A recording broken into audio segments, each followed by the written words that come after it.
Welcome back to Awakening Reformation, where Reformation awakens now. My name is Grant, and joined with me is the weaker vessel. Hello, everyone. We're glad you joined us. If you'd like to find out more about Awakening Reformation podcast, we are on Facebook, Instagram, and Twitter. The Twitter is @AwakenReformPod, and you can also email us, awakeningreformation@gmail.com. We greatly appreciate any and all feedback and engagement from the listeners. And I think on Facebook we've gotten some new likes recently. Yes. On the Facebook. We've been slightly disorganized lately. So I went to Africa for an army training, which was actually very enlightening and a really cool experience in a lot of different ways. Very challenging experience, i.e. food poisoning and the like. But it was good in a lot of different ways. But because of that, we had to pre-record and edit some stuff. So anyway. So if you liked our page like several weeks ago and we haven't mentioned you yet, that's why. We have recognized that you have liked our page. Yes. So you are noticed. That being said, I don't know where we left off. So I'm just going to go back and just name a bunch of them. Okay. So Jay and Amy Bruinsma, Kristen King, Seth Schrag, RJ Neal, Emily Carpenter, Gabe Gallegos, Chris Poots, Aaron Johnson, Wes Newborn, Trevor Stead, which those two have been awesome at like interacting with us on Facebook. Yeah, leaving great feedback. Trevor left an awesome review. Y'all get the gold star. Yeah, for sure. Top of the list. Jocelyn Boer and Travis Coop. Thank you guys so much for liking the Facebook page. Really helps us out. Go and invite your friends to like our page too and help us spread the content if you think it would be a blessing. Yeah, thanks for the reviews. For those of you who haven't reviewed us yet, if you want to be shouted out again, go leave us a review, and depending on what you say, maybe we'll talk about it. So you got something in the mail while I was gone. Yeah. What did we get? I decided to get some stickers per some of our listener requests. So I have got a few stickers. We got some Awakening Reformation podcast stickers. Yes. Sorry, I guess I didn't specify. I'm just added too, that's all. So we have some stickers, and there may or may not be something else in the works. Which means there may or may not be a giveaway in the near future. So that's very elusive. You're so specific, it's good. Just trying to keep you on your toes. Needles. Exactly. But so stay tuned. We're going to come up with some way to get these stickers out to you guys and probably do some giveaway with a little... It will probably in the form of a share the review, Facebook page situation. Contest type thing. Yeah. The stickers look good, people. Listen, we just got done telling you we've had organizational problems. Yeah. Clearly, we're not past that hump. Yeah. We are, we're getting our bearings. Grant literally just got back today. Yeah, this morning. So. Flew all night, and got in this morning. That's his excuse. I'm not really sure what mine is. Had no connectivity out there in Africa. That's why our social media has been a little bit quieter too, because I just don't have the time to keep up with it like you do. Yeah, and I just didn't have connectivity out there. Yeah, so.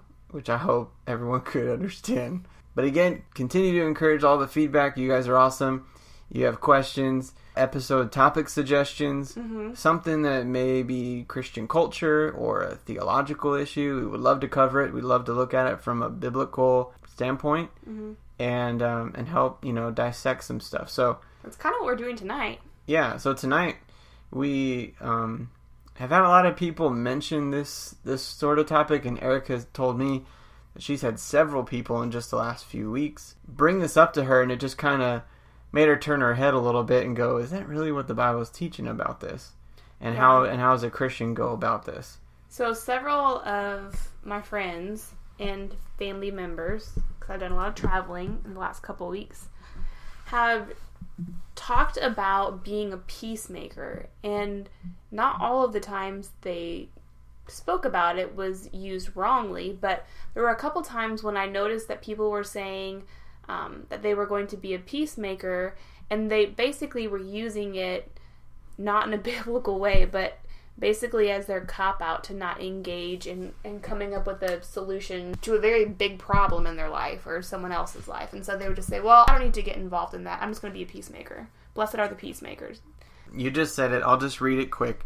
The commonly cited verse for this is Matthew 5:9, which says, "Blessed are the peacemakers, for they shall be called the sons of God." This is the beginning of Jesus' Sermon on the Mount. Mm-hmm.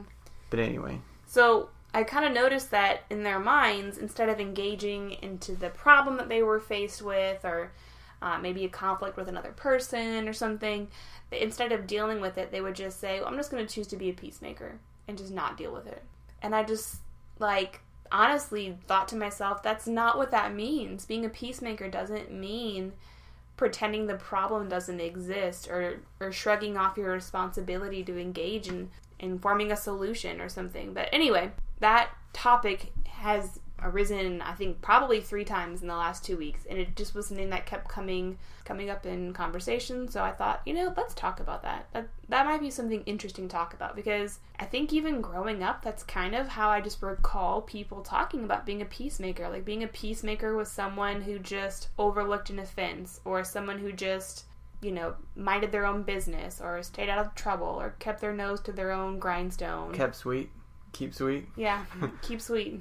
Yeah, kept quiet and kept sweet and just let things go. It was like turning the other cheek, essentially. Like, if you're a peacemaker, you don't engage in something. You just turn the other cheek and move on with your life. Was some of this even just potential conflict? Like, it wasn't even conflict yet. It was potential. And I don't even know that it was... It was just like, a problem. I don't want to get too in depth, but like a problem between a husband and a wife, or a problem between like 2 family members or 2 friends or something. And instead of just being like, here's the issue, let's talk about this, they just were like, well, I'm not going to talk about it. I'm just going to move on. Mm-hmm. I've had coworkers in the Army, and I've heard the exact same thing, and other people in my same job kind of do the same thing, and they're just passive. And they think they're being peacemakers by doing that. Right. So right off the bat, we have to say, obviously, every time you are offended does not mean, and the Bible would not say that you engage in, like, an all-out war. It's not like, you hurt my feelings, we need to deal with this right now. Like, there are times, and God has called us to be servants, to be last, and to put yourself and your needs last, Yeah, preferring others above yourself. Right, yeah. But sometimes there are legitimate hurts, there are legitimate things that need to be dealt with, and you can't just move past it. It has to be talked about, it has to be dealt with, or you're giving the devil a chance to really breed some bitterness in your life, and it's just not wise to move past it. Yeah, one of our huge cultural lies in Christian community, not even Christian community, in Christianity, is that our faith is individual. But it's not. Our faith is a community. We're a covenant community. Mm-hmm. So it's not an individualistic thing. You do have to deal with the people of that community. Right. And, like, some things you can just move past, Like, if your girlfriend was supposed to bring coffee over and she forgot or didn't have time. Like, I'm not saying that is, should be a big issue, and you should just be like, we need to talk about this. Let your yes be yes. Like, that's something you can move past. That's enough. Right. Enough of that. But there are going to be issues if you're doing friendships right. If you're a family, there's going to be times when there are major issues that you have to work through, and you can't just move past it because you're too scared to engage. Well, and what we're going to say is not that we're not just going against the Bible. We're not saying peacemaking, forget that junk. We're saying that isn't peacemaking. Right. We're saying peacemaking is different than what these people are claiming it to be. They're reading this wrong. It's not saying what they think it says.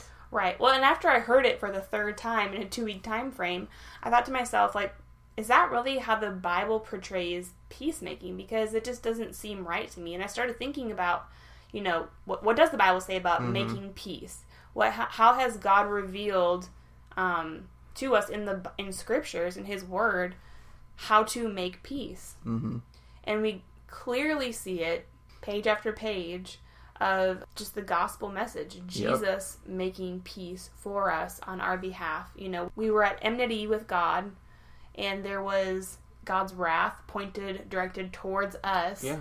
And then Jesus stepped in, didn't ignore the problem, didn't just, pretend like it didn't exist. He absorbed the wrath. And he came in and he made a solution to the problem. Right. He ended the war. Exactly. Right. Which is what brought peace. Exactly. So that would be like the huge picture of peacemaking in the Bible, is not ignoring it, not pretending there isn't a problem. It wasn't like Jesus was just like, you know what, man, like we're just gonna pretend like they didn't sin and we're just gonna, just ignore it. God the Father, we don't need to, hold it against him. Just right. Be the better person, turn the other cheek. Right. Because that's not how you make peace. Right. That's not how you make peace. Well, it's because sin was an all-out assault and attack on God. Right. So. And there are going to be some sins that are committed against us, or, situations that you're faced with that you can't move past. It's going to be an all-out attack. Things like, infidelity, things like abuse. I mean, even things like certain financial struggles, like if you have addictions or something, like you can't just ignore that problem and expect it to go away, Yeah, exactly. So yeah, Christians for sure have used this as a cop-out, easy way to be passive and not engage and not work towards solutions. And so the grounding verse that we were thinking about being very applicable to this situation is James 4, verse 17. So this Christian, so I'm just going to go application right here of this verse. This Christian, knowing the thing they should do, which is whether it's to speak the truth in love, or to exhort someone, to admonish someone, to keep someone accountable, or to just live in the light and to just expose darkness or whatever it is, especially when it's in the covenant community of the church and in families where close relationships are the heartbeat of it. You don't do that, you're sinning.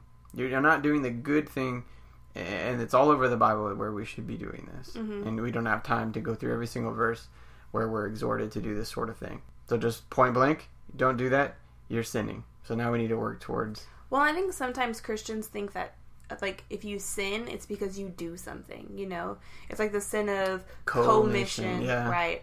And so we're saying you can sin by doing something, but you can also sin by not doing something that you should be doing. Both of those things are sin. Doing an action can be a sin, but also not acting when you should act is also a sin. Exactly. The sins of omission are just as equal and on the same par as sins of commission too. So, but for a lot of people, I think they think, well, if I just don't do anything about it, then I'm not sinning. If I just shut up, keep sweet, don't make it this a big issue, then, I won't blow up in anger and I'll keep myself from sinning. And that's not necessarily true. If you're harboring bitterness, or if you're not doing something God's called you to do by engaging in making peace and creating a solution, then you're sinning as well. So how did Jesus make peace then? Romans 5:1 talks about peace came through Jesus and and what he did on the cross and his work on the cross. So that's how... Are you asking me a question? I am, but I'm... So how did Jesus make peace? Because that's what we would model after. If he says, blessed are the peacemakers, and then we're given a teaching of how Jesus brought peace, we go, okay, well then that's how I should model it. He perceived the issue. He perceived where there was not peace. He entered into the problem, entered into the disunity So he engaged the conflict. Right. And he entered into it, and then he made a solution. He made peace where there was not peace. So peace is normally understood. Like I would say Adam and Eve had peace in the garden. Right. There wasn't a conflict. Prior to the fall. Prior to the fall, they were at peace with God. Yeah.